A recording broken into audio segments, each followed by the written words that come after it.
طبقا للقانون هذا الرجل تمت معاقبته. فالنهارده الناس تعرف في مصر انه كل هلاوسهم وهواجسهم والاحساس بانه في لهو خفي، في حاجه خفيه، في شيء ما، في سنده، كل ده لا النهارده. كل ده لا النهارده. القانون يتطبق على الجميع، على الكبير وعلى الصغير، ومفيش حد في البلد دي على راسه ريشه. فلو في شيء النهارده يثلج صدر الجميع، لانه الناس كلها كان بيتم الدوس عليها، كنا بنداس بهدوء. مش احنا بس، مسؤولين وشخصيات عامة ولاعبين كل الانواع. فكان الناس دايما، ارجوكوا لو انا بقول حاجه هنتريش قولوا لي يا عمرو انت بتبالغ. كان القناعه طب وبعد، انا دايما الناس كانت تقابلني طب وهو ده ايه يعني مين سنده؟ مش ده كان السؤال؟ انتوا في ناس كتير ما تقدرش تقول الكلمه دي، بس انا بقولها بقى اهو، لان انا قلتها قبل كده من 12 سنه، من 12 سنه نفس السؤال.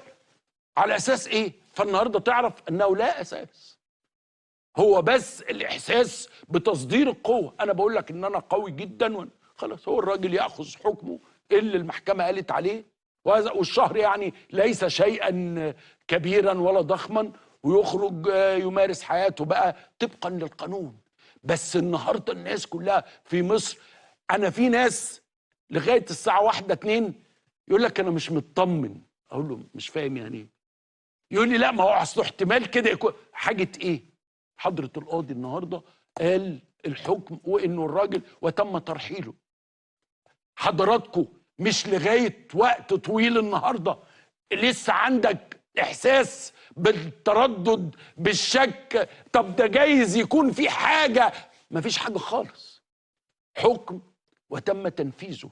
وانا رايي انه هذا الامر كان ممكن كمان يتعمل قبل كده بكتير، لانه احنا وصلنا لمرحله انه هو لازم كان طبقا للقانون هو كان لازم يروح يقف في القفص النهارده علشان النقد بتاعه يتقبل.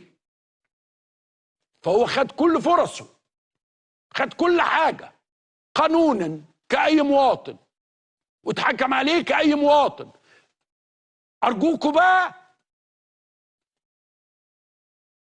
نحس انه الامر ما فيهوش شيء غير طبيعي او شيء غير مفهوم، او لا خلاص بقى النهارده كل هذا الامر ينتهي. والراجل ده عليه قضايا الفتره اللي جايه، منهم قضايا انا عاملها وناس تانية عاملاها هو لاخره. لو اتحكم عليه تاني كل واحد يا جماعه لازم يدفع ثمن الحاجات اللي بيعملها، لازم يحاسب على المشاريب طبقا للقانون. لا حد يعليك ولا حد يوطيك، لا حد يقول لك انا هديك. بعد حبس مرتضى منصور مع عمرو اديب بدون